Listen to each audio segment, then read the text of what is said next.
Check 1, 2, check.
The views and opinions expressed on this program are those of wearecolerain.com and do not necessarily represent those of Colerain High School or the Northwest Local School District.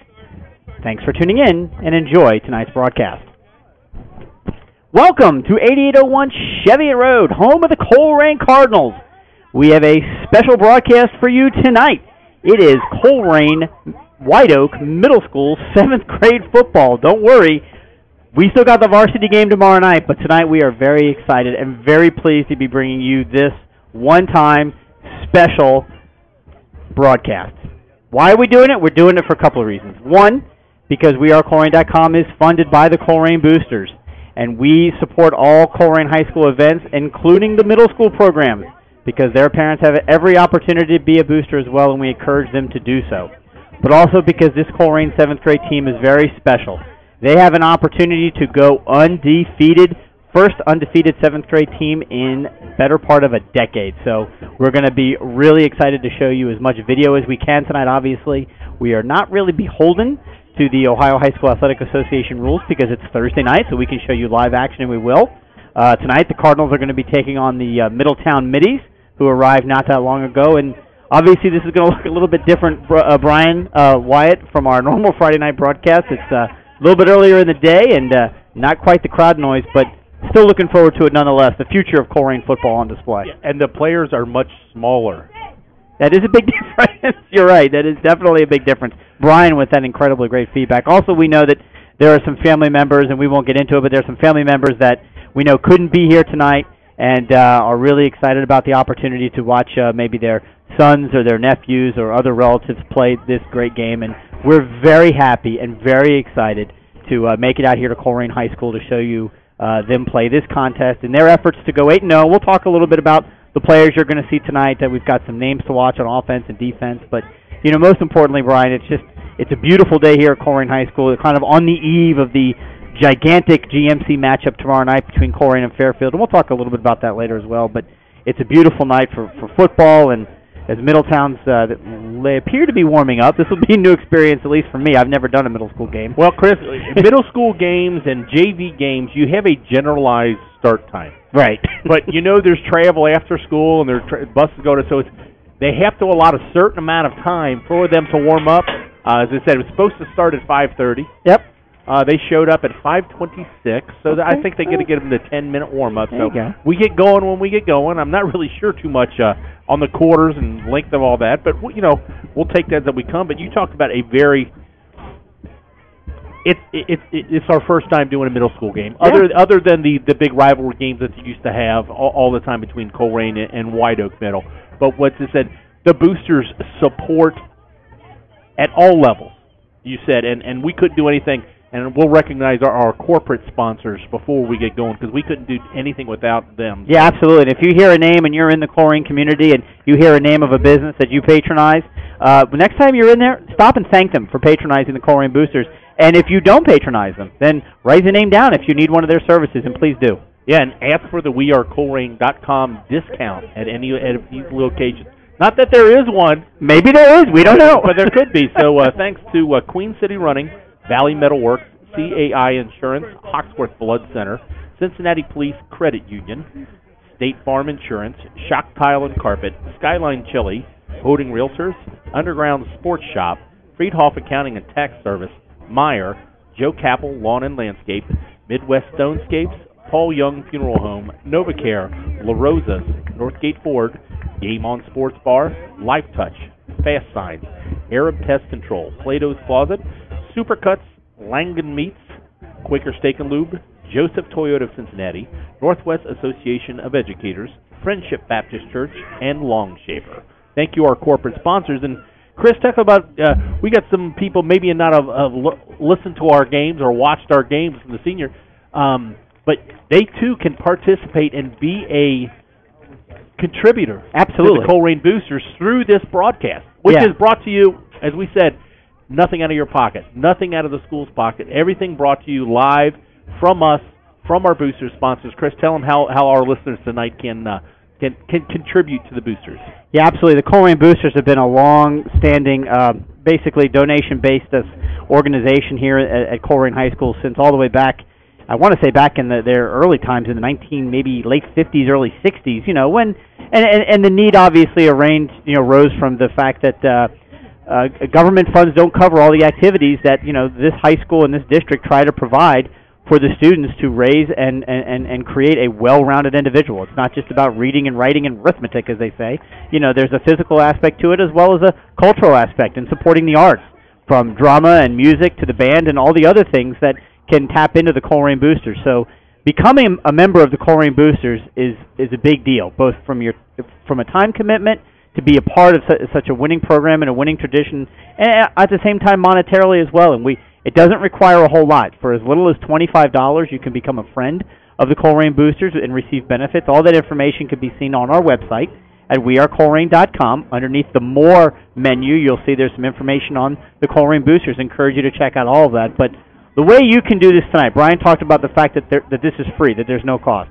By that we mean that all of our broadcasts, everything that we do, is free to you, the viewer, and the listener. Many schools have an opportunity, and they take advantage of it, to actually charge in order for you to view their broadcasts. We don't do that. We will never do that, because for us it's about getting the Colerain product whether it be our football games in the fall, basketball games during the winter, or occasionally if we can cut out of work a little early and get up here to do a baseball or softball game, we'll do that as well. But we're not going to charge for it because we're just so dang proud of this community and this school and everything that it represents and the young men and women that it's raising. We want to share that. So, as you can tell by our camera guy, Mike Rourke, who's also a volunteer with the Boosters, we're getting ready to do the coin toss, so I'm being a little bit wordy here to eat up a little bit more time. But as you look at the broadcast, up in the upper right-hand corner, you're going to see a little widget. And I can't see it here because I'm looking at the broadcast view of it from a production side. But I believe it's a little like a little eye. It looks like a little eye in a circle. If you click on that, it will allow you to make a donation to the Colerain Boosters. It can be any denomination, $5, $10, $100, whatever you feel like you can give. And here's the great thing, right? It all completely ends up in the bank account of the Colerain Boosters to support all of the groups that benefit from the Colerain Boosters. None of it goes to YouTube. None of it goes to anything else. They've worked out a great deal. It has YouTube, actually with Amazon, to support non-profit organizations, which the Colerain Boosters are. So if you like the broadcast, if you're catching on us for the very first time, maybe because you've got a relative or a friend here in this game, be aware that we do every Friday night game here at Colerain High School, as well as on the road. A lot of schools will broadcast their varsity football games, but they only do it at home.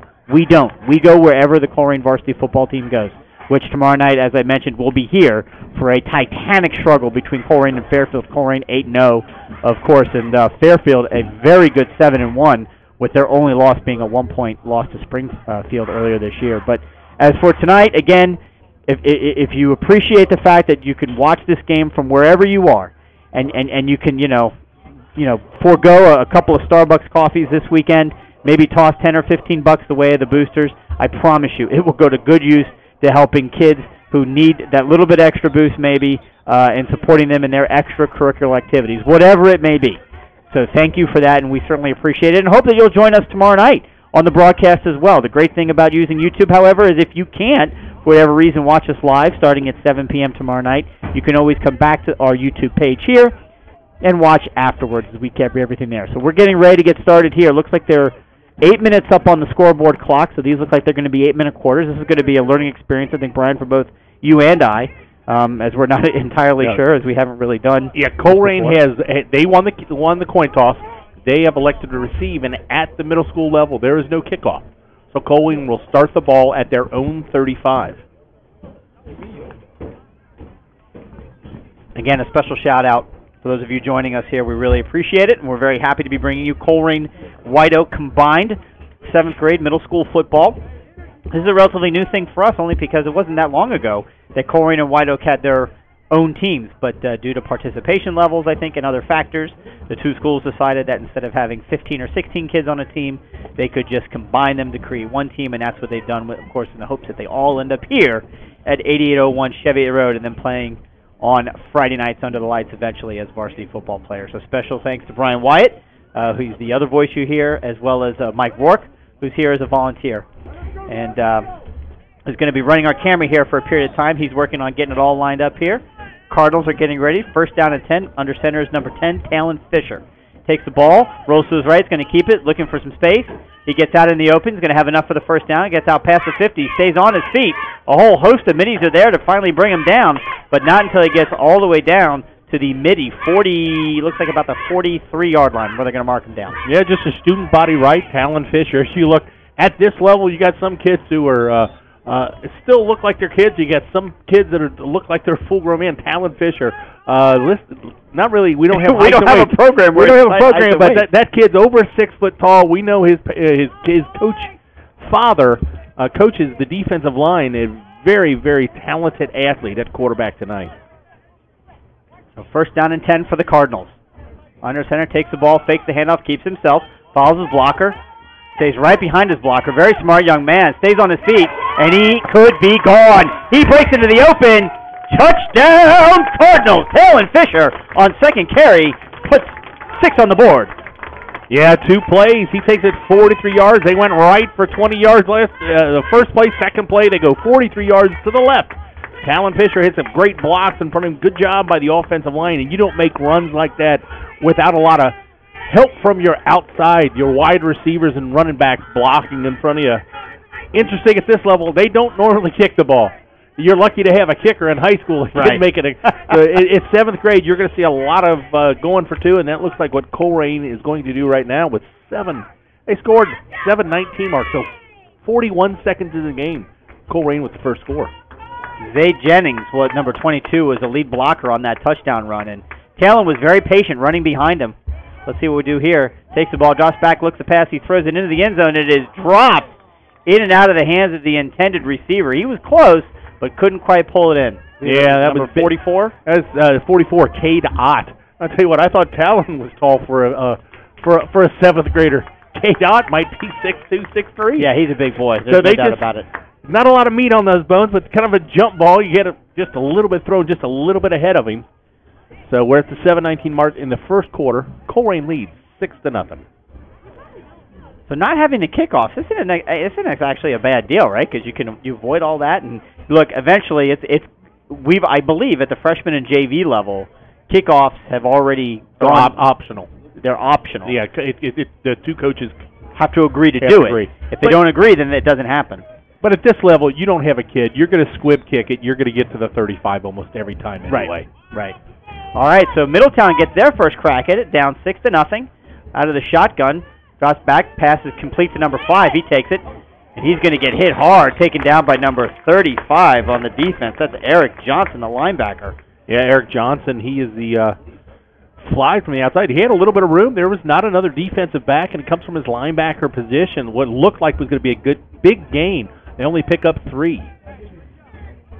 So one thing we know about this 7th grade team, again, they are undefeated. They're 7-0 coming into this game. Their scores have been ridiculous, too. Yeah, I mean, they've given up, let's see, 14, 0, 8, 8, 8, 8, and 36. Well, that looks like an anomaly, but that was against Princeton. Here goes, snap back, and there's a handoff in the backfield, and there's not going to be any room to run there at all. Number 44 in there on the tackle. Yeah, talent official Cade Ott also in on the tackle. You got your 2 biggest guys playing linebacker, your quarterback and your tight end. See a lot of kids at this level going both ways. Yep, we've also got out there number 25, Corey Myrick, in at cornerback. Number 22 is also in there. That's Zay Jennings. Zay Jennings. Yep. Jaden Stevens playing with some defensive back. You've also got Jordan Robinson in at safety. And Brian, I made some notes there for you. We've got, obviously, there's some legacy kids on this team, players, and we'll get to that throughout the course of the game, that have got some alumni who have played Colerain High School football too as well. So 3rd down and about 9. Drops back to pass as number 4, and Talon Fisher gets him and drags him all the way back and tackles him. Yep, Talon Fisher's just, I'm assuming that's Michael Dorn, even though it says 5 on the roster. He looks like he's wearing number 4 because there's no 4 on the roster for Middletown. Yeah, he didn't have any chance. They were looking to get deep, and Fisher comes from the outside, and they just sent him on a blitz, and nobody even touched him. So with no punting, do they punt on It looks like they are lining up the punt. Well, that's good. Levi Puckett looks like he's in, number 15. It looked like he was going to be back there to punt. Yep. Colerain dropping 2 guys back to return. I didn't get their numbers, Brian. If you've got their numbers, you can yell them out.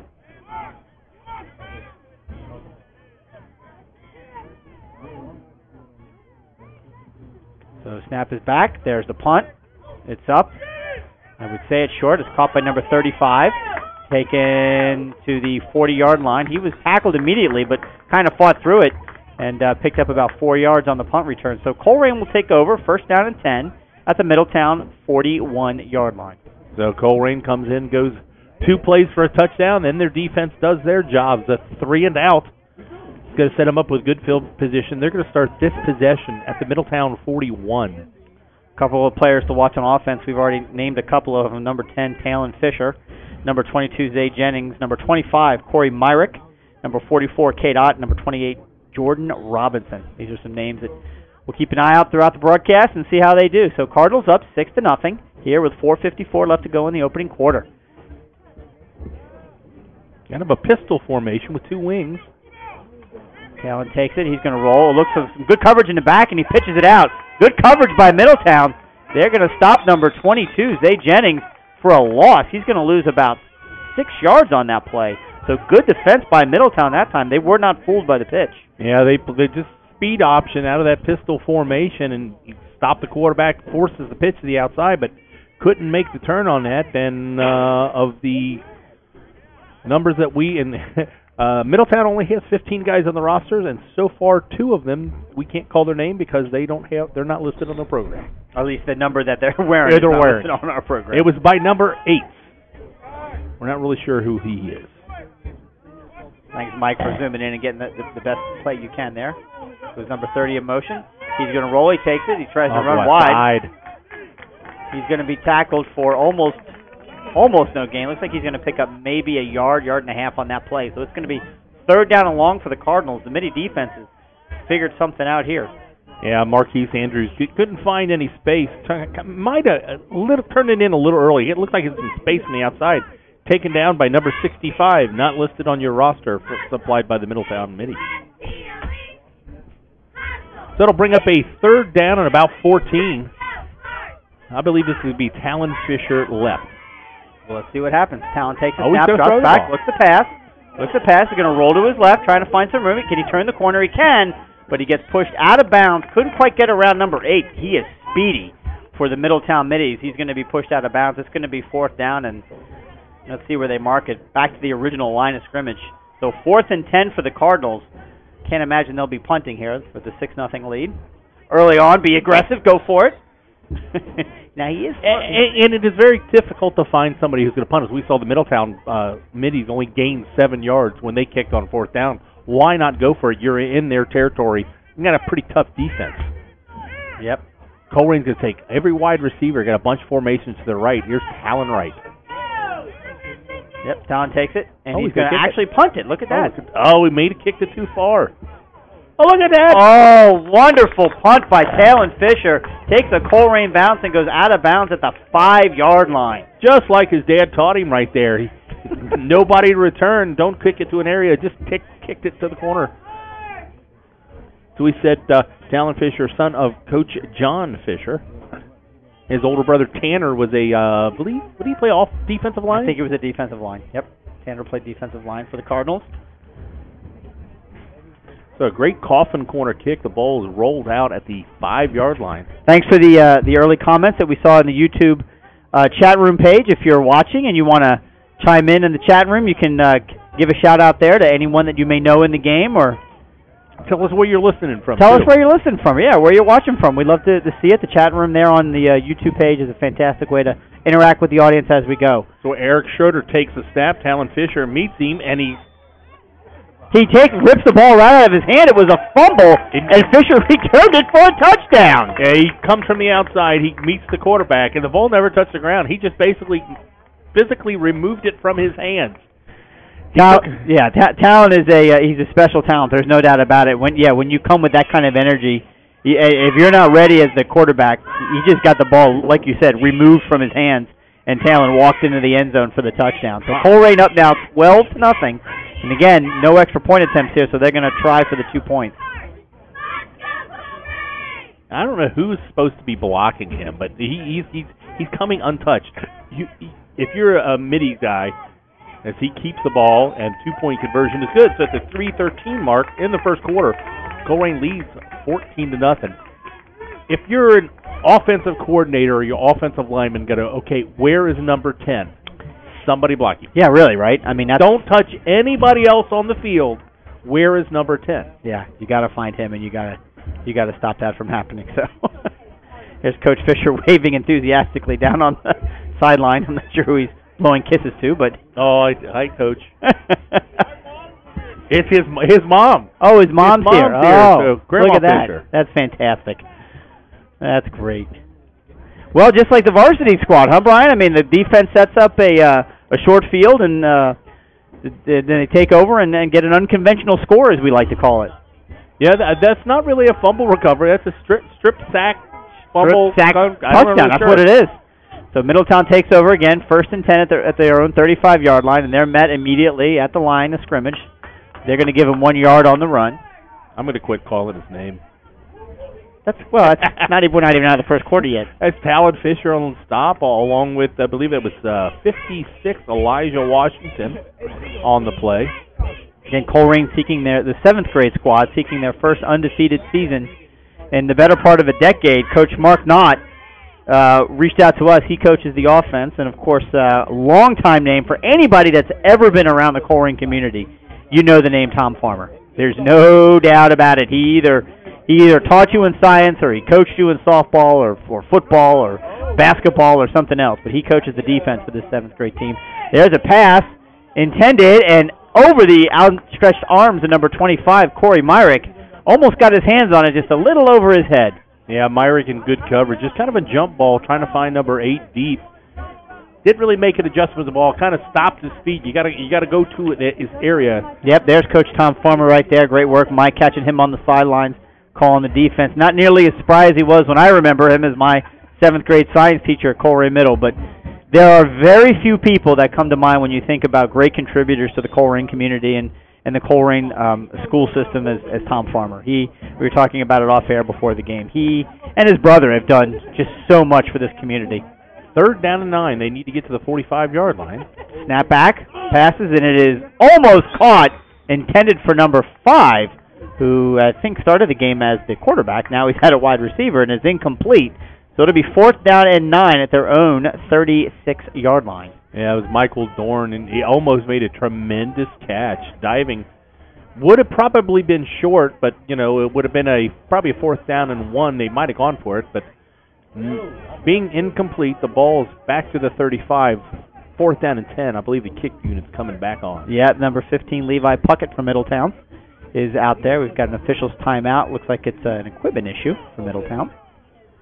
So stop the clock with 2:16 to go here in the opening quarter. Colerain leading 14-0 on the heels of a touchdown run for Talon Fisher and then a strip sack recovery fumble in the end zone by Talon Fisher.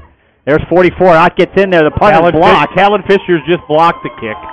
And he picks it up and can't stay quite on his toes. Gets it down inside the 20. They're going to mark him down at the 20, and that's where Colerain will take over. 1st down and 10, 20 yards out from another score. So Talon Fisher really the star here early in this game for the Colerain Cardinals. Kate Ott was right there, too. When you got two, that is a big dude. When you got 2 kids at the 7th grade level over 6 foot tall coming right up the middle, the punter from Middletown really just had no chance of getting that off. Well, I guess here's my question, and again, just ignorance on my part. Why is the punter so close to the line of scrimmage at the middle school Because level? you probably can't have a kid snap that far. Really? Yeah. Wow, okay. My 12-year-old doesn't play football, and I know he can snap it 5 yards back. Quarterback sneak up the middle. Yep, he's just going to keep it and run, and there are 6 guys on Talon Fisher, and not enough to take him down as he gets 10 yards for the 1st down to the Middletown 10-yard line. Yeah, that's a play that I don't think is utilized enough at any level.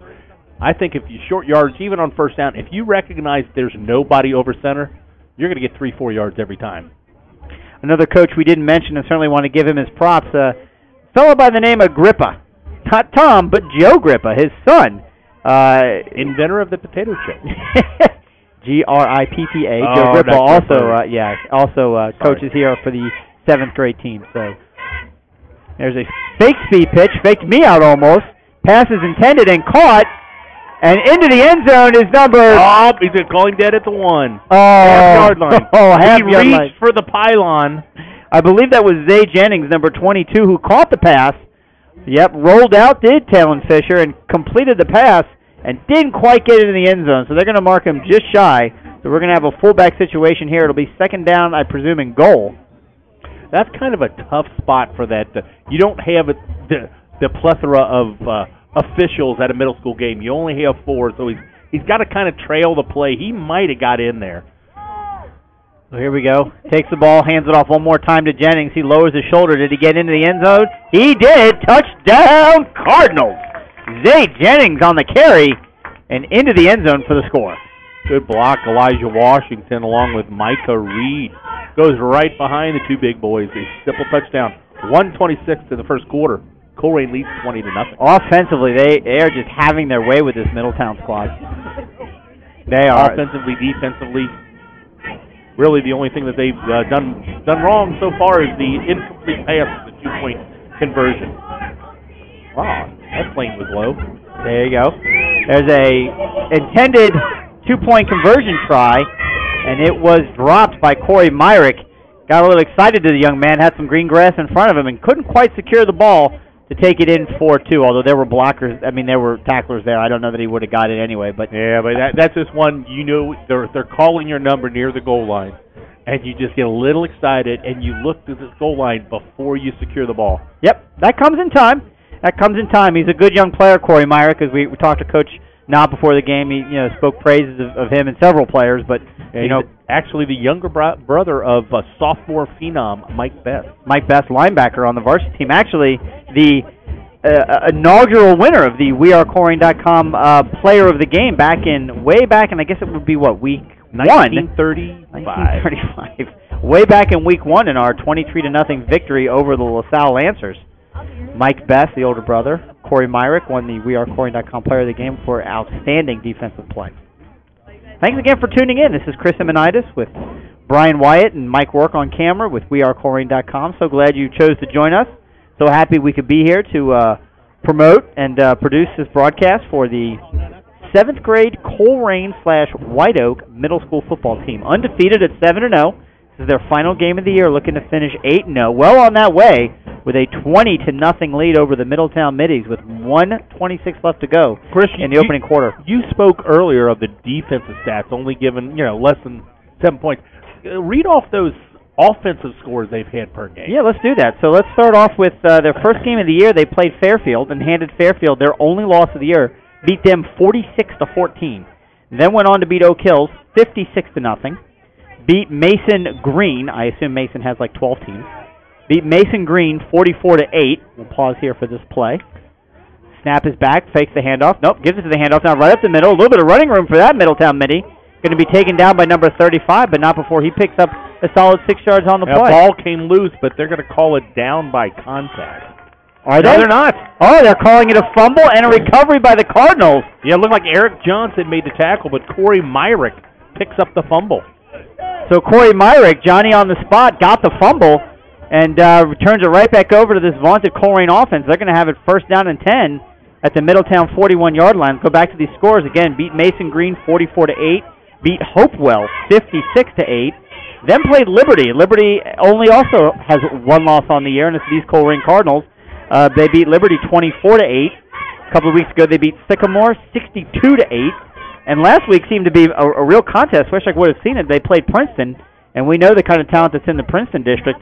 They beat Princeton 46-36. So their offensive scores 46, 56, 44, 56, 24, 62, and 46. That's a lot of points. It seems to be a lot of points. And already up 20 in this first quarter. 1:17 left to go. Drops back, speed pitch back to Zay Jennings, and he throws it. It's a halfback pass, and it is caught. Who's out there on the far side, Brian? Number 28, that's Jordan Robinson. We mentioned him earlier as a wide receiver to keep an eye on. Great pass by number 22, Zay Jennings, on the halfback option. Yeah, everybody's looking for Talon Fisher, and they've tried to get outside a couple times with Corey Myrick, and they just pitching the ball. He just plants his feet and throws it deep. Zay Jennings did. Or Zay Jennings, I'm sorry. Corey Myrick had the fumble recovery, which you appropriately called. So there was a little halfback trickeration there by the Colerain offense. So now 1st and 10 for the Cardinals on the Middletown 23-yard line. The snap back to Talon Fisher. He's going to keep it. He's rolling to his left. He's got blockers in front of him. He goes to the sideline, cuts it back in, inside the 10, inside the 5, taken down at about the 1-yard line. Good tackle and good sportsmanship made there by number 45 for the Middletown Middies. Again, would love to tell you who that is, but I don't have his name on the roster. Yeah, Marquise Andrews doing a good job out of his running back position, getting downfield and making a key block. If we run down, that might be the last play of this first quarter. We'll see. Just under 20 seconds now to go. My guess is they'll probably get this last one off. Let's see if they can put one more score on the board before the end of the quarter. Up to the 2-yard line. 1st and goal for this Colerain White Oak 7th grade football team. Talon takes it. Looks to find someone to run. He stops, goes around the side. He's not going to get in. think they're going to mark him just short. We'll see where they officially mark it. Referee standing right there as he reached for the pylon. It looked like he started to do a quarterback sneak, but nothing there, and he pulled it out. Yep, they're going to mark him out at the 1 yard line, and that will be the final play of the first quarter. Yep, there's the second left. Oh, there's... the play clock stops when they go out of bounds. There That's is true. 1 second left. So not quite there yet. These 8-minute quarters fly. Well, you're going to see that a lot at this level because they don't throw the ball a lot. So it's a run. Right. So one more play here to finish off the first quarter. Let's see if the Cards can punch it in. Zay Jennings in the backfield. Town Fisher takes it, and he's going to walk into the end zone almost untouched. Just took it around right end and into the end zone. Touchdown, Cardinals. Talon Fisher's third touchdown of the day. And at the end of the first quarter, it's Colerain 26, Middletown 0. And again, special thanks to all of our corporate boosters that make everything that we do here possible. Long Shaper, Friendship Baptist Church, Northwest Association of Educators, Joseph Toyota Cincinnati, Quaker Steak and Lube, Langan Meat, Supercuts, Plato's Closet, Arab Pest Control, Fast Signs, Life Touch, Game On Sports, Northgate Ford, La Rosa's, NovaCare, Paul Young Funeral Home, Midwest Stonescapes, Joe Capel Lawn and Landscape, Meyer, Friedhoff Accounting and Tax Service, Underground Sports Shop, Hoting Realtors, Skyline Chili, Shock Tile and Carpet, State Farm Insurance, Cincinnati Police Credit Union, Hawksworth Blood Center, CAI Insurance, Valley Metalworks, and Queen City Running. Colerain there attempted a jet sweep, it looked like, on the 2-point conversion. Hand off to Corey Myrick, who's walking off the ball with walking on the field, a little bit of limp in him. He got tackled well there, but good play by the defense. You just tip your cap to the Middletown Minis defense on that play. They saw that coming and immediately went for the tailback. So, 2-point conversion failed. Still 26-0 Colerain over Middletown. As we get ready to start the second quarter again, can't thank you enough for tuning in. As a reminder, if you appreciate the broadcast and are thinking about becoming a Colerain booster, or just maybe want to make a one-time donation, there's a little widget at the upper right-hand corner of your screen, a little eye, I think, surrounded in a circle. You can click on that, and through a simple credit card donation, you can make it to the Colerain boosters. All donations made, whether it's $5, $10, or $100, go directly to the Colerain boosters. No kickbacks to YouTube or anyone else. So appreciate any and all support you can give. It means a tremendous amount. Going to check in here as we have a bit of a break into the chat room, see what we've got going on here. Leland Davis, what's up? Nice to see you. Thank you for joining. Jeremy Fisher, watching from Beechwood. There you go. Your nephew Talon is having a fantastic game so far.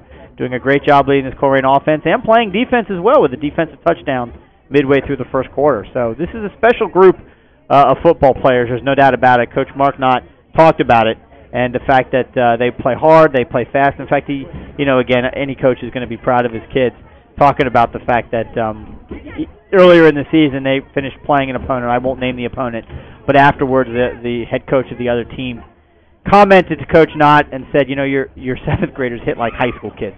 And that's one of our mantras for the Colerain football program: run fast and hit hard. And that's being taught clearly at the 7th grade level. And can't wait to see these young men grow and mature. And I'm going to take this roster, I'm going to put it away in a safe place, and I want to see where these guys are, hopefully 5 years from now, playing varsity right here on Friday nights under the lights at Colerain High School. First down from the 35, Middletown. Going to start this second quarter. Number 4's got it. He drops back to pass. It is complete, but tackled immediately is number 5 by number 46. As Tay Love comes up from his cornerback position. Quick little out, and it looked like he had a little bit of room there for the Middletown midi, but he closed quickly. And actually, they're going to have him losing 2 yards. Yeah, my apologies, number 48. You're absolutely right. Tay Love, one of the defensive players we want to keep an eye on defensively. 48, Tay Love. 35, Eric Johnson at linebacker. 38, Jaden Stevens at corner. At number 50, Christian Peanut Lewis at defensive line. So we're going to keep an eye on these guys as we go through the rest of the game as well. It's a beautiful night for football here. I'm a little fearful, Brian. We're not going to have quite as beautiful night tomorrow. They're calling for splotches of rain. I'm so done with the rain. Splotches. Well, I don't even know that's a word. Drop back to pass does the Middletown Mini. It's a deep pass, and it is incomplete. Incomplete. 3 Cardinals in coverage. Number 28 there and helped knock it down. Intended for number 2 of the Middletown Middies. Yeah, Jordan Robinson in a jump ball right there. Has good inside position. Hits the ball at the apex of his jump. Knocked it down. Number 2 is not on the roster from Middletown Midi. It's not. There are several numbers that are not on the roster. And again, they have 15 kids, and there's 9 of them with different numbers than we were given. I know. It's middle school. It's middle school. It is what it is. You know, somebody could have left it at home, left it on the bus, had to grab one. Right, and they just guessed. One clean. Who's got this? Somebody give Jimmy another jersey. I coached at this level. It is what it is. Third down and long. Snap is back to number 4. He's going to try and keep it. And that was a poor decision as number 35 is back there to take him down immediately. Eric Johnson, aforementioned player to watch with the tackle and loss, effectively, I guess, a sack of the quarterback. It's going to be 4th down and about 16 to go. It's tough to teach the read option at the high school level, more or less at this level. So it's more like if I see something, I'm going to go, and he just has no chances. This Colerain defense is just swarmed all over him. Unfortunately, our normal stat guys are not here because, again, it is 7th grade football. Grade on a Thursday. There's the snap back. We're lucky punt. the concession stands are open. There you go. There's a punt. Takes a Middletown bounce into Colerain territory. And for the first time tonight, correct me if I'm wrong, but Colerain is going to have an offensive play on their side of the field. They started the game at their own 35, their very first play. See, so that was so long ago, I completely forgot. You're right. You're totally right. That's right, because that helped Talon had a fairly large run there. Had a couple of touches there. And yeah, this is definitely a little bit of a change from what we're used to on Friday nights, but still so much fun nonetheless. So we're waiting on the chain crew, which is always challenging at this level because it's like, okay, do you find a dad who's going to yell from the sidelines, or you get a couple students who don't have the attention span? You're a combination of both. You're one to watch a scoreboard when the chains are different from the scoreboard. And on the middle school level, you just hopefully you're close. And they're doing a good job. So first down and 10 for the Cards. I've seen them. They were going the wrong direction on that one, and we got everything straight. So from the 43-yard line, real tight formation there is a reverse. Double reverse. Yep, double reverse. Good tackle. We've got our first flag on the play. Great tackle by number 2, who's not on the roster. Taken down on that double reverse. Who was that on the carry? Was that Tay Love? I believe that was Tay Love. It looks like 48 from here. That was. But there is a penalty on the play. It's in the area of holding. Might have got the wide receiver downfield. It is a spot foul, so they're going to lose 10 yards, but not from the line of scrimmage, but from where the penalty was called. So it's going to bring it back to the Colerain 42. 6:11 to go here in the first half. Colerain up 26-0 over the Middletown Middies. Really pouring it on offensively in the first quarter, kind of having their way. Again, anxious to see these young men grow and develop and turn into varsity Cardinals someday.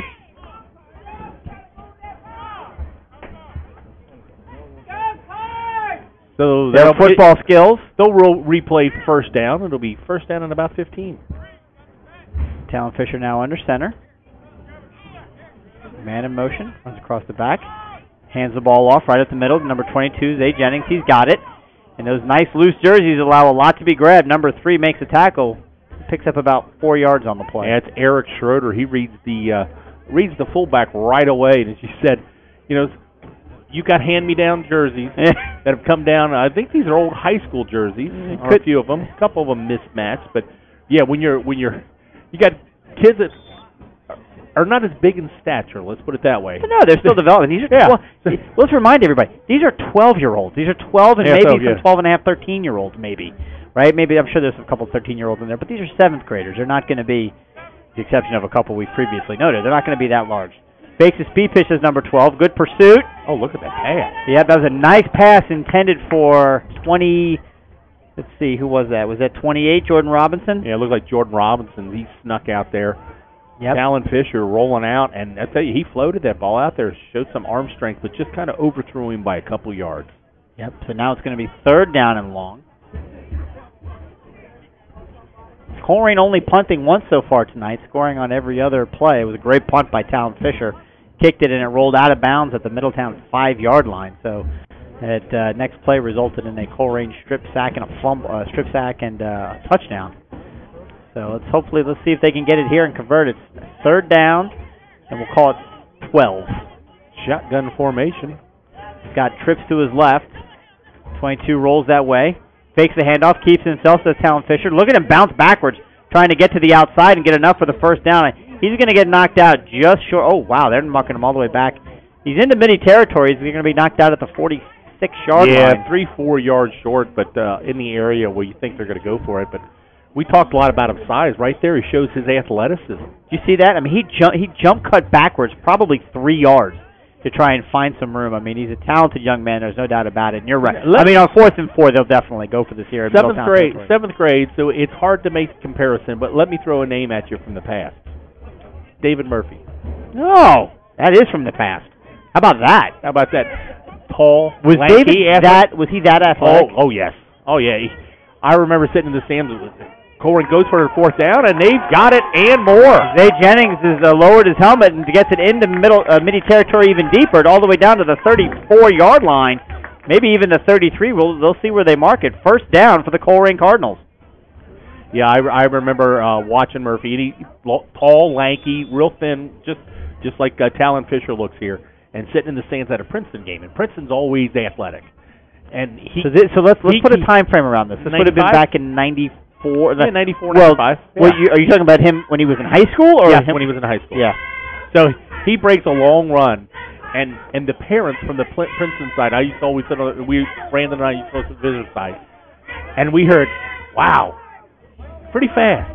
That dude can move. I cleaned it up a little bit, but yeah, general idea. But Talon Fisher takes the ball, now hands off once again to Zay Jennings. He cuts, makes one guy miss, but 2 others there to clean up the tackle, and he's going to basically get it back to the line of scrimmage. It'll be 2nd down. But, yeah, David Murphy, of course, the quarterback, which really kind of put the Colerain football program, along with head coach Kerry Combs, on the map, all those years ago.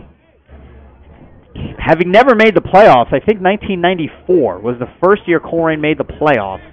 And I think David Murphy would have been a junior on that team. And, of course, in 1995, the fated season where they we'll stop right there.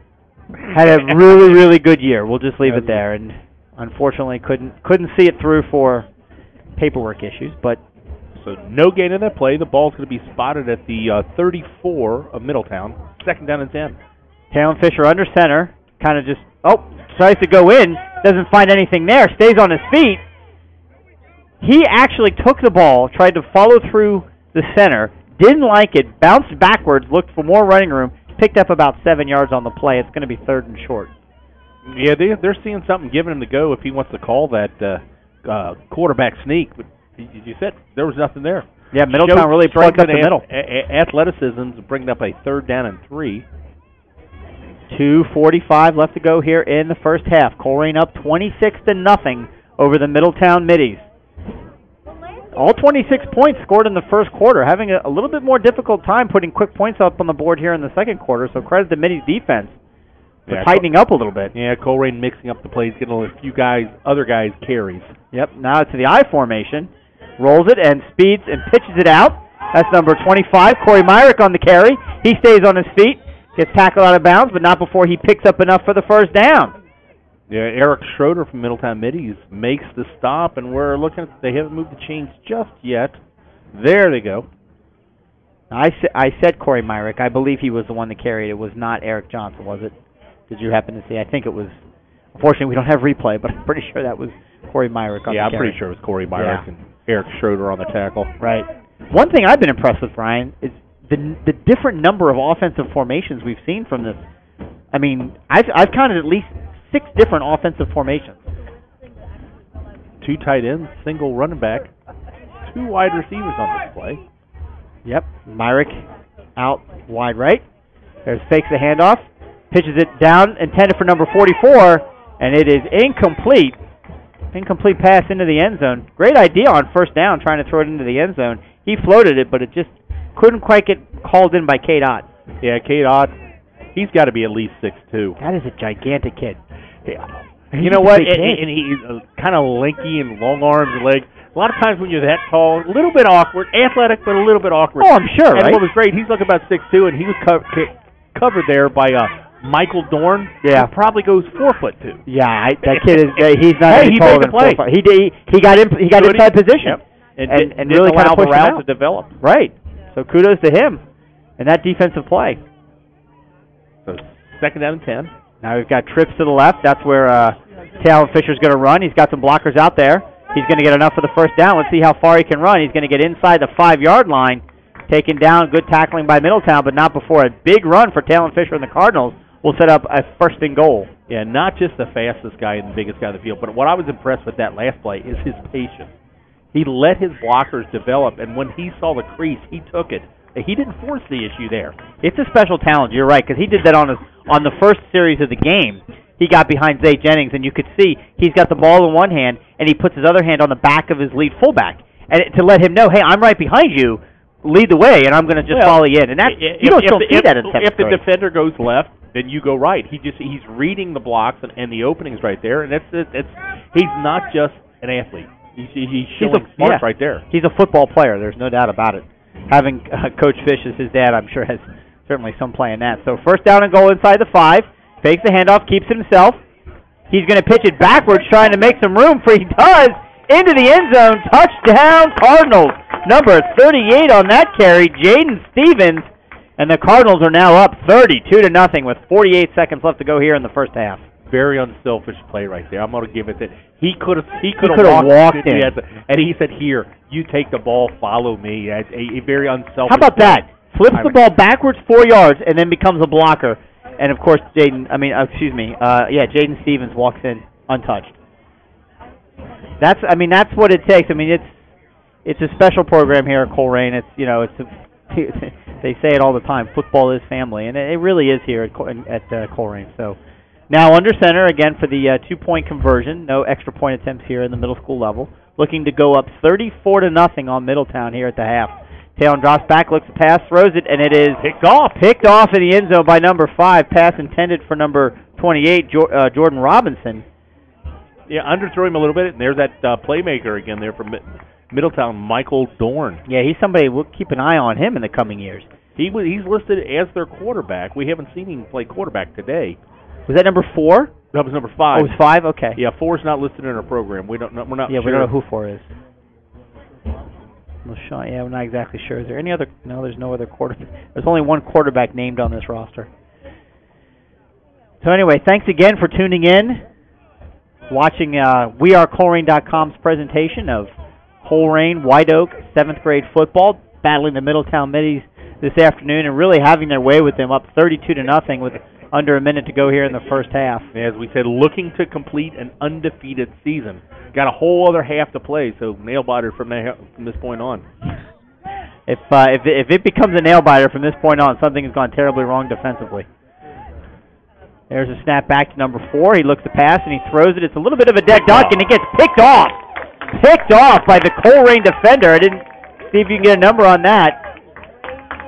Getting mobbed by his teammates. It's 38. Jaden Stevens, didn't he just have the touchdown? Just scored the touchdown and then steps in at his DB position and picks off a pass. And the Cardinals will take over 1st down and 10 at the Middletown 47-yard line. So this, Coach, you hear coaches, they've always got hyperbole when they talk about kids and how good they are and how hard they play. But Coach Knott was not kidding when he told us pregame, this is a special group of football players. And this is a coach, by the way, that was telling me that he coached the current seniors on the Colerain roster today, with the exception of Deontay Smith-Moore and Sincere Jones, who were at White Oak at the time. The schools were still split. But he talked about that 8th grade game, I guess what it would be 5 years ago at this point, between Colerain. You've got Ivan Pace and Jaquan Williams on one side, and you've got Sincere Jones and Deontay Smith-Moore on the other. You might have even done that game with Waycross. Very possible. Talon Fisher drops back, gives the handoff once again. He's got it, and he's out as the lead blocker. Number 22 has got it. He's still on his feet. He's running down the sideline. Gets finally taken out of bounds, does number 22, Zay Jennings, but not before he gets it inside the 20-yard line. We'll take it all the way down to the 15, so huge run for Zay Jennings. And you know what's crazy about these kids? You never know how a kid's going to develop. Oh, absolutely. Playing quarterback today, I played quarterback at the middle school level. Never Really? going to do it. Oh, yeah. I don't think I knew that. Yeah. And it's kind of always put your best athlete. Not saying, but at that time in my life, I was one of the better athletes on the field. But your father is one of the most fiery defensive coach. Your brothers play defense. Will he stay at quarterback? Because you've had the discussion with Coach Bolden. Yeah. All the number 7s that have come through the program. I think he said his youngest is his last chance at a quarterback. So who knows where these guys will be playing? But wherever you put him, he's going to make an impact. Tailend under center, hands the ball off over in the middle, gets down inside the 10. We'll call it to the 9-yard line. It'll be second down at about 5. It's a great point, right? So actually, Tom Bolden's youngest son is we're up to 30 peak concurrent users. That's fantastic. I told you guys it'd be well over 20. There you got a fan base out there, a bunch of future Cardinals and current Cardinals following us tonight, so we're really excited about that. Anyway, Tom's youngest son, Mitchell, quarterback for the 8th grade team. And he would be the first Bolden at quarterback, I think, that we've seen. There's a pitch back to number 25, Corey Myrick, spins out of a tackle, gets taken down, though, for a loss back at the, we'll call it the 15-yard line. Well, that's going to be the final play of the first half. It is halftime. Your Colerain Cardinals up 32-0 over the Middletown Middies. We'll sit here and talk for a little bit, and you can choose to stay tuned or try and back for the second half either way. But, yes, Mitchell, the quarterback for the 8th grade team, Coach Bolden, I think, is very optimistic that he'll have a chance to coach his son as a quarterback here at Colerain. Assuming he's good enough to keep the job. I mean, you don't want your name Bolden doesn't get you anything here at Colerain. You've got to earn your spot. There's absolutely no doubt about that. That's how we're as good as we are. The name Bolden probably gets you tougher coaching than any kid on the team. Oh, there's no question about that. You get a target on your back. You certainly get that. But you certainly don't get any preferential treatment about that. So, yeah, we'll see what happens. But you're right about Coach Fish. He is a Mike, fiery young man. We do have something here. For our here we go. For our halftime crowd. It's always new and exciting, the middle school games. I don't know. Zoom in on our Colerain Middle School cheerleaders.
Way to go, Colerain Middle School cheerleaders. Love it.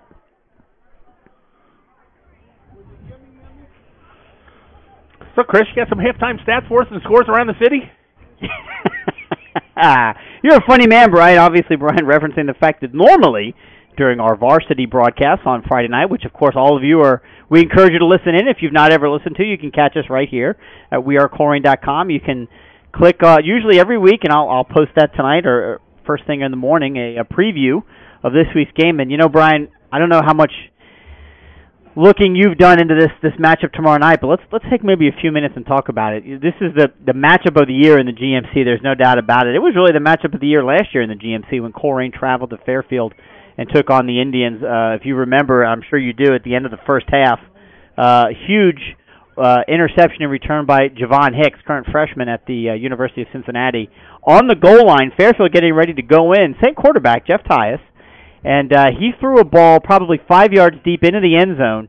Javon Hicks picked it off and returned it 106 yards for a touchdown, longest interception return for a touchdown in school history. And from there, went right into halftime. Colerain had the lead. It was a very small lead, maybe 3 points. And then came out and in their first series of the second half, got the ball, and proceeded to march 75 yards down the field and put another score in. And it was pretty much broken back time at that point. The Colerain Cardinals went on to win, I think, 38-12, something like that. I don't expect that to be the case tomorrow night. This Fairfield team is absolutely loaded. They've got tremendous amount of talent.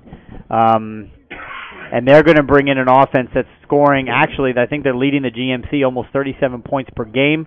And you can say, that's great, but, what are they going to do defensively? Well, defensively, they're really impressive, too. I think they're second or third in the GMC, first in defending the run in the GMC, which is very impressive. This is a really good football team we got coming in tomorrow night. Lots of talent. Coach Bolton always talks about Jimmy's and Joe's make the coach's job a lot easier. And they've got, 4 or 5 kids, Division I players. They're running back, just signed with Ohio State. Got a tight end going. Did he sign? Or didn't sign? He got an offer. I'm sorry, he got an offer. Oh, okay, I was going to say he's only a junior. And I saw the offer from Penn State. He got an offer from Ohio State too. He got an offer on Tuesday. So we have Ohio State, Penn State, Michigan State, and Michigan State. Yeah. So he is rolling in Big Ten offers. Yeah. Well, and their tight end. Tight end is committed to Michigan. Committed to Michigan. Yep, Eric All, their tight end, is committed to Michigan. So they have the talent. They always have, and they've always had big offensive line, and we'll see that. We know they can score. This is going to kind of be a strange game because if you look shared opponents, there's some everybody has a bad game. Their only loss, Springfield, their quarterback didn't play that game. Well, he didn't play the second half. So that was the game that was split Friday night, Saturday morning because of the lightning we had earlier in the year. Same thing we did with that. Right, exactly. So we were getting beat.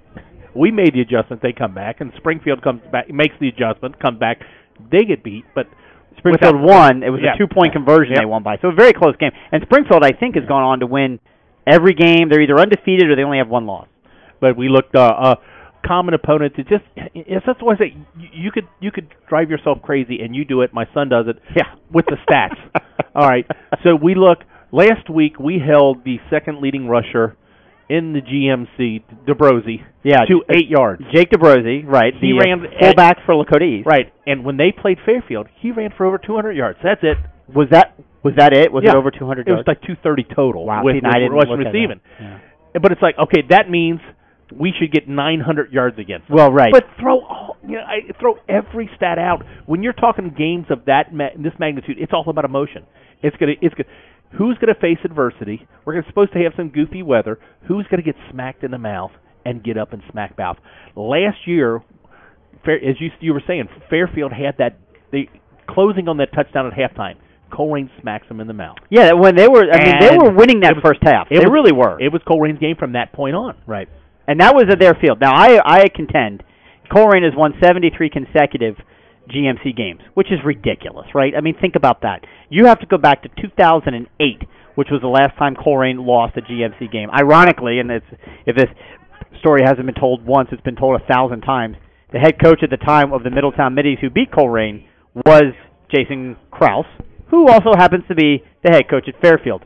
So he's the last coach to beat the Colerain Cardinals. But they've won 73 games in a row. The last time they lost to a GMC team at home, 1999. So you're going back to a prior century. Now, was Fairfield, wasn't it? And I want to say it was it could have been Fairfield. I believe it was. It was either Fairfield or one of the Lakotas. I don't exactly recall. Again, it was so long ago. I'm trying to think. Fairfield had the really good running back. Haynes. And a really big quarterback. Yeah, I don't remember the quarterback's name, but Haynes. Yeah. They qualified for the playoffs that year as a final seed, and they actually beat Moeller, who was a 1 seed that year. That Earl Haynes was the running back's name. So, Mike, you leaving? Thanks a lot, man. Really appreciate it. Special thanks to Mike Rourke for couldn't stay for the whole night, but stay here and get us set up here to do the video broadcasting. So he's got to go, got some other obligations, but we appreciate Mike being here for what he can. So anyway, Colerain has got this ridiculous streak, 73 wins in a row in conference, 18 consecutive GMC. I mean, think about that. 18 consecutive years that this football program has ruled the GMC with teams like Lakota East, Lakota West, Mason, Sycamore, Fairfield. I mean, these are all the biggest schools in the greater Cincinnati area, and they're all in the same conference, and we've dominated it for the better part of 2 decades. It speaks tremendously about the type of coaching continuity here. Talk about that. Only 2 coaches in the past 20 years. Of course, Coach Kerry Combs, and then immediately Coach Tom Bolden. There have been more coaching changes in the GMC over the past 20 years than you can shake a stick at. And coaching unity is a big part in finding that success. Well, and what I find, not just having just 2 head coaches in that entire time, the staff that sticks around, there's usually 2 or 3 coaches that stuck around from staff to staff, and I will put our assistant coaches up against any head coach in the state. Yeah, they're really good. I mean, and they get that. And to kind of wrap up my thought there, I struggle to see Fairfield coming in here tomorrow night on senior night and beating us on our field. Not saying it can't happen. It absolutely can happen. But I can't see. You talked about emotion. You talked about drive. I can't see this Colerain team with the way they've played this year, defensively, offensively, not being able to deliver a win tomorrow night. But I'll tell you what, even if they lose, it's not going to dampen the whole season. They still have aspirations of a state championship, and that's not going to end tomorrow night regardless of what the outcome is. So start of second half, Middletown will have the ball. Number 4's got it. He takes it. He makes a good block there on number 44. Number 4 looking for some room. He's going to pick up 1 yard on the play. A lot of running for 1 yard, but good defensive presence by the Cardinals. Yeah, special thanks to Mike Rourke, our engineer on Friday night. He got us started. It took some time out of his day, so if we get bad camera work from right now, normally we're a 3 to 4 man crew. We're now a 2-man crew. So, and I'm one of them, so that's like 1.5. No, you do a great job, Brian. Just be careful on the zooming in and out too fast. We don't want people to get sick. So in on defense. Now would be a good time to put on your 3D glasses. If you didn't get the mailer. Second down and 9. Middletown Midi have the ball. We're at 7:06 in the second half. 32-0 Colerain Cardinals. Yep, Eric Schroeder in the backfield. Number 4's got it and passes it, and it is caught. Tackle made. Short of the line to gain, right at the 41-yard line. So it'll be 3rd down and about 4 for the Middletown Middies. Looks like a lot of substitutions. You have your main characters out there. It looks like you have some defensive line substitutions right now. See if you guys get some playing time. Colerain with a 32-point lead. I did not bring my binoculars. I see Talon Fisher there on the end, number 10. Yeah. Corey Myrick is in there. Ott's playing the other outside linebacker. Okay. There's some bookends right there. Yep. Drops back, looks at passes number 4, and it is intended for number 2, and the pass is incomplete, just low and not there. So it'll be 4th down, and I imagine down 32-0. They're probably going to go for it. Not at your own 40, we've seen, but no, it's hard to tell if they're going to. I mean, put some studs out there. He's talking to his quarterback, but he had enough for the first down there, just a quick little hook route. But he did about a 6-yard hook, and the ball was only thrown 5. So bounced before it got him, and it looks like, Middletown's keeping their offense out. The Colerain varsity Cardinals are lining up out here on the steps, watching their 7th grade brethren, cheering them on. They're making a little bit. Hey, see if one of them can run a camera. You're doing a fine job. Snap is back, fakes the handoff. There's an pass or handoff to number 3. He's going to fall short. Almost had it. It's going to be about a yard short of the line to gain. Yeah. 42 came flying up from the defensive back. Get his name mentioned. He makes the play right there. Yeah, absolutely. Number 42 for the Colerain Cardinals, Kurt Hartley, the linebacker with the tackle. Wasn't that 4th down? I thought it was. So, yep, they're marking it 1st down, and here comes the Colerain offense onto the field. Got some new numbers in there, 56, 99, Elijah Washington, and Jordan Campbell in there on offensive line. Who else we got there? Of course, Talon Fisher still in. I imagine this will be his last turn at quarterback, if he lines up a quarterback. Seems like he just got the signal. So he'll be in there. Some familiar players, number 44, Ott, 22, Zay Jennings, 25, Corey Myrick. Why is the building shaking? Because there's a bunch of varsity Colerain football players outside doing God only knows what. getting all excited, jumping up and down. Well, it's not Friday night. There's no free food in the booth tonight. That's true. They're all holding their red jerseys. Think they're going to be red on white tomorrow night for senior night. Red tops, white bottoms. Have we heard from the student section? We've got a theme for tomorrow night. I know it's senior night, but we do camo, 80s. Yeah, it's Beat Fairfield. Beat Fairfield. Talon Fisher takes the ball, hands it off right up the middle. Good run. Did not see who got the handoff. See who it was. 22. 22, Zay Jennings. The fullback takes the ball. He's going to pick up, we'll call it 7 yards on the first down run. Colerain up 32-0, approaching 3.5 minutes to go here in the third quarter.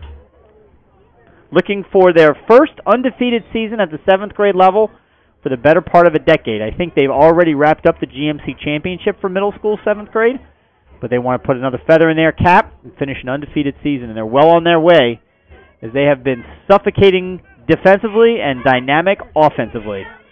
There's a man in motion, fakes the handoff to Talon Fisher. He keeps it, looks to run, cuts, makes a man miss, and he's into the open.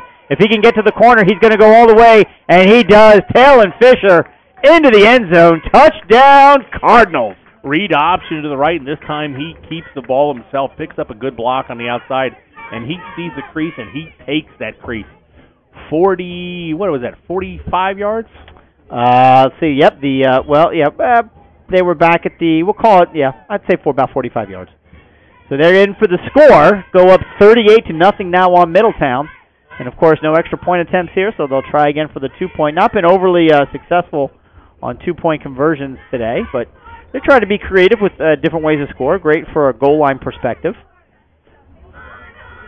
Temperature starting to drop as the sun's getting a little bit lower in the sky.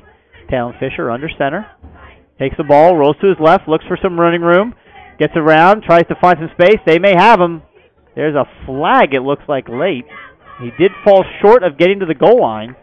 Yeah, he tried to get around his wide receiver. And was that a flag or was it a marker for a fumble? I'm not exactly sure. I don't know if it was either. I thought I saw somebody throw something. Looking through the lens, there had to be, if there was a penalty, it was probably a holding on that outside wide receiver. I don't see anything marked. Nope. All right. Well, you know what it could have been? It could have been one of those that Brandon always complains about. You might have saw a white or yellow shoe. Could have been. You see, it comes out of the pile. Could have been. So, with 1:45 to go, and the clock is not stopping. Is it not supposed to stop? Running clock. Running clock at the middle school level as well? Oh, with 8-minute quarters? Yeah, we should be done here in about 9 minutes. We're going to be done here. So hang tight with us. If you're still listening and watching, please enjoy the broadcast, and we'll get done here pretty quickly. Again, with a running clock, I'm assuming is it a 30 or 35 point? I never can remember. 30 at half. A 30-point halftime lead. The Colerain Cardinals have moved into the second half with a running clock, just like their varsity big brothers. Middletown struggling mightily on offense. This Colerain defense. I believe Colerain might have more points than Middletown has yards. I think that is a fair statement. Ford's got the ball, hands it off now to number 5, who's a little fella, and he's making some moves, trying to find some room, and he does, and gets tackled out of bounds by number 56 for the Colerain Cardinals. That is Elijah Washington, defensive lineman, making the tackle, but not before. That's a first down. That is not a first down. Is it? Oh, see, I was watching the change. Yep, that is not a first down. Amateurs holding the That's stick. all right. It's close, though. I mean, hold still, guys. Got it all the way up to the 42-yard line. This is why they don't let me do two things at once. Can you zoom in a little bit, get a little bit closer to the play? Because we don't really need the sideline. Nope, wrong way. Yeah, I lost them last time when I was okay. zoomed in too far. That's good. You can go a little bit further if you want. That's okay. Yeah, when they're going to be this way. Snap back to number 4. Look at that. Looks to pass. Over the middle and intercepted. Stepping in front of the pass is a player whose number we can't get because he's getting mobbed by his teammates. That looks like 91. Number 91, Ethan Wieheimer, a safety who just stepped right in front of that pass and picked it off. Another turnover for this Colerain defense. Is that the third of the night, right? Fourth. We have 2 interceptions. We have the fumble recovery by Corey Myrick, and then we have the strip sack fumble, technically, touchdown by Talon Fisher. So 4 turnovers for the Colerain Cardinals defense tonight. And that's officially the end of the third quarter. They'll get the ball to start the fourth quarter up 38-0. Take this minute again to thank all of you that are watching. Really appreciate it. Hope that you join us on Friday nights from here going forward. It's about to get very exciting here in Colerain is tomorrow night is Week 9, as the 8-0 Colerain Cardinals put their undefeated GMC streak on the line against the 7-1, 6-0 undefeated in conference Fairfield Indians for what effectively is kind of a de facto GMC Championship game. Both teams would be favored in their Week 10 opponent matchups. Colerain will be traveling to Lakota West. And Fairfield, despite the fact they've only beaten Mason twice since 2006, I think, in my opinion, is a heavy favorite in their Week 10 matchup against the Comets. So next week, tomorrow night is a big night, and then, of course, next week is Week 10, and then on to the playoffs. And, folks, this is a special varsity football team. If you've not been able to follow along, I would encourage you to check it out at wearecolerain.com. We've got articles, write-ups, previews, and also some recaps from games past, and just search on them. They have absolutely annihilating the competition. Now, is this, I know Colerain top defense in the GMC, is Fairfield is the top offense, aren't they? Fairfield, yes, they've got the top offense in terms of, I think, total yards per game and points per game. Now, that's a little misleading because in the statistics, Colerain is credited with a 1-0 victory over Princeton. Yeah. And we know on the field that wasn't the case. Princeton was forced to forfeit a few games because of some issues, and Colerain was one of them, but Colerain scored 47 points in that game. If you factor that in, they own that title. There's the handoff to number 35 for the Colerain Cardinals. That's fullback Eric Johnson. He's going to move forward for, looks like, 2 yards. It'll be second down. But after that, again, is a reminder, again, if you're still watching and that you've enjoyed the broadcast and want to be a part in helping to support the Colerain Boosters who made this broadcast possible, I encourage you to click on that little widget in the upper right-hand corner of your screen. It looks like a little eye in a circle. That gives you an opportunity to donate to the Colerain Boosters right now, live on your computer, and you can throw $5, $10, $1,000. Hopefully one of you are going to win. We hope that one of you listeners are going to be winning what appears to be a gigantic Powerball / Mega Millions jackpot here in the next couple of days. If I win tomorrow, I'm saying it right now, I will give more than $25. Well, I hope you would. $1.3 billion is on the line for those two things. Talon Fisher with the snap, passes it, and it is on the ground, picked up by number 35. It was a fumble. They're going to mark it down right there, so that's going to be a loss on second down of about 8 yards. They're going to mark it back to the 44-yard line. So just a little bit of fumbleitis there for the Cardinals, but they did recover it, and they will maintain possession. I think whoever the running back was there was really expecting Fisher to hang on to the ball. Really looked surprised when the ball came his way.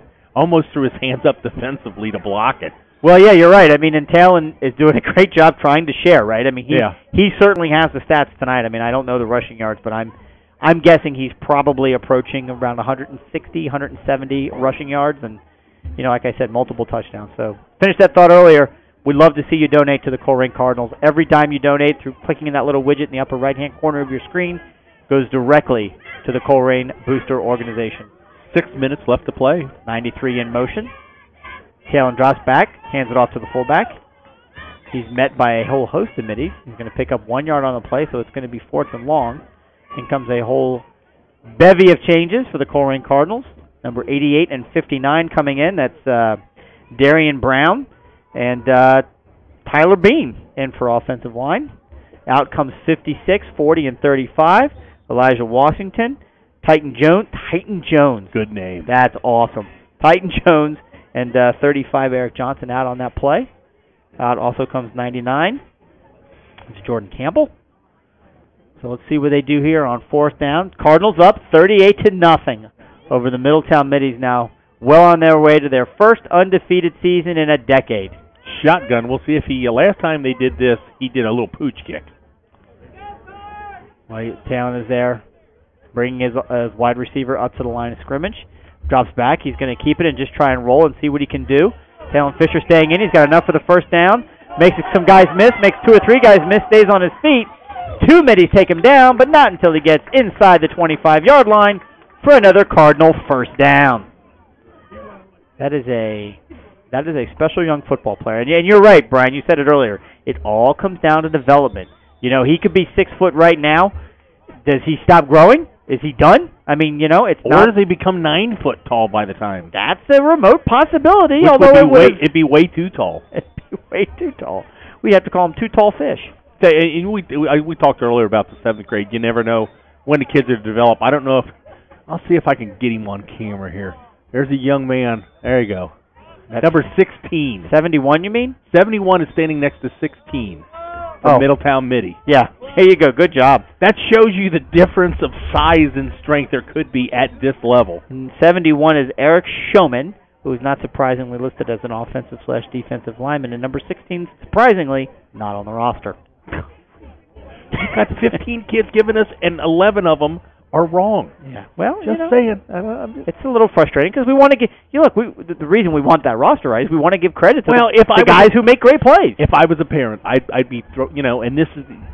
I'm not sure how much was conveyed to Middletown on this, but if it was, we get one of Middletown middies getting up from the injury. But if my kid was playing, go ahead. If your kid was playing, I would want to hear his name. Yeah, absolutely. My mother used to come to games, and she would say she never could watch them because they were so violent. She goes, but I knew you were doing well because I heard your name all the time. Yeah. Like, wait a minute, Mom. They could be saying fumble. I don't care. I heard your name. Oh, here we go. Scott Noyes jumping in, helping us out. Earl Haynes and Brett Pogzowski were the quarterbacks we were talking about for that 1999 Fairfield team. See, I don't have any recollection of that. I was in college at that point, and there's a lot of college I don't really remember. So thanks for that information.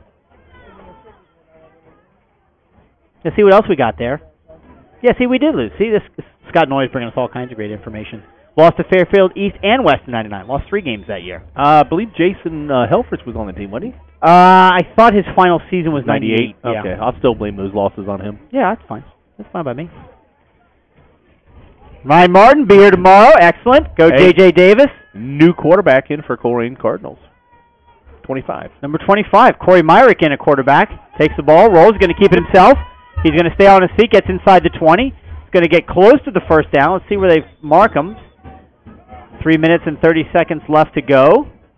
In comes 65, 71, and 97 for the Cardinals. That is Issa Lutfi. Look at that. Ethan Webb. And I missed the other number. My apologies. 71? 71. Yeah, that's Ethan Webb. 59? 59. Tyler Bean. Mentioned his name earlier. Corey Myrick still in at quarterback. So Talon Fisher's day at the quarterback position is over with 3 minutes left to go in the game. Colerain up 38-0. 3 minutes left to play. See if they can put one more score on the board here. Corey Myrick. Pink Shoes Myrick. That's what I'm going to call him. The younger brother of Mike Best. Those are socks. Yeah, I know. Fakes the handoff, keeps himself, but pitches it out to a running back number 93 who takes it. He's going to get tackled, but he picks up a few yards. That's C.J. Robinson on the carry. Could have been worse. In the throes of a tackle, Corey Myrick very wisely pitches it back to his running back as he's going down and picked up positive yards on the play. So it'll be 3rd down, and we'll call it 3rd and 4. Probably closer to 3rd and 5. Nope. Probably 4-down territory. A little too far out for a field goal attempt. That is true, especially since you don't have a field goal kicker. Imagine it doesn't make a difference how close you are. The score is 38-0. 2 minutes left to play. Colerain trying to put an exclamation point on their undefeated season. 38 in motion. Corey Myrick takes the ball. Looks like it was a fumble, but he keeps it and falls forward. Maybe pick up a yard on the play. Was it 4th down? Because they just signaled that it's Middletown ball. Or was it a fumble? It's hard to tell because these middle school refs don't have nearly the emphasis that the varsity refs do. No, they're just looking to get this over with. Okay. But so it said 3rd down on the scoreboard, so there must have been a fumble and a recovery right there. I guess so. So the Middletown Middies are going to take over with under a minute and a half to go, and guessing they're going to get a couple of plays off here, but maybe if they don't move. They're in there. Do they have a play clock? There's kind of a play. There's not a play clock, but the referee is in charge of that. Been a little bit liberal at times. Yeah. And you don't mean politically. You mean with the clock. Absolutely. Okay.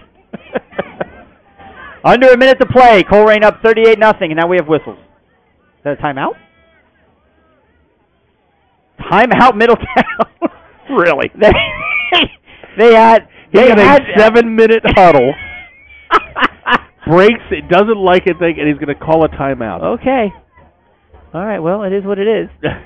It is what it is. It truly wasn't a 7-minute huddle, but we were commenting how liberal they were with the play clock. We again, for those of you listening, maybe catching Brian and I for the first time, Brian is sometimes subject to what I'll call a bit of hyperbole. Sometimes that's a polite way of putting it. Well, I get distracted by shiny objects. Indeed. I'll tell you what I do like about Colerain, and this is, I think, indicative all the way up through the freshman team. They don't have Cardinals on their helmets. And I don't know if it's just because we can't afford to buy decals for everybody, or more, I like to believe it's because they tell them, you haven't earned that Cardinal yet. You make your way through the systems, you play through middle school, you play through your freshman year, and you earn that Cardinal when you make it to JV or varsity. It's varsity. You've seen you'll see this time of year when they bring up the really talented freshmen to play a little JV and varsity. They will not get their stickers, so you'll see white helmets on a Friday night. Here you go. Pass is back. Number 88 is in pursuit. It's a pass down the field, and turning around to catch the ball, looking to see it's incomplete. So the clock continues to run. We're under 30 seconds to go. I have no idea if Middletown's going to show any urgency to try and get one more playoff. They're jogging back to the line, which would lead me to believe they want to get one more playoff. Oh, we missed it. We get the Gatorade bath. Did someone get the Gatorade bath? Yeah, they got the coach. Coach Mark Knott with the Gatorade bath, finishing an undefeated season for his Colerain Cardinals.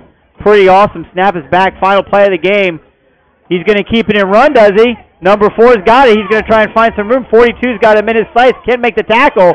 But number 22 and number 48 come in to make the final play of the season for the Colerain Cardinals. Zay Jennings and Tay Love.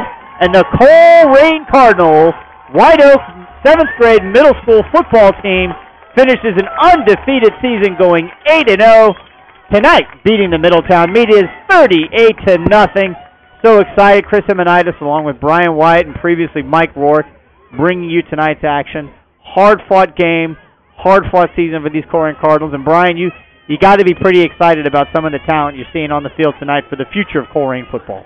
You know, you might not see the numbers at the 7th, 8th grade, 9th grade level, but all you need is each class, as Coach said, 4 or 5 guys, and then it'll combine with that class. And that's what we see. That's a very good team. That's about as deep a 7th grade team as I've ever seen. But who knows how these guys are going to develop. And one thing, a young men, how are your grades? Oh, no question. It gets a little bit tougher to get to the high school level. So we'll see these guys in a couple of years, and hopefully we'll see them tomorrow night in the stands cheering on the Colerain Cardinals. Absolutely. So for Brian White, this is Chris Himonitis. We encourage you all to tune in tomorrow night when the varsity Colerain Cardinals will be taking on the Fairfield Indians in a de facto GMC Championship game on wearecolerain.com. We thank you for tuning in to tonight's broadcast. And always remember, we are Colerain.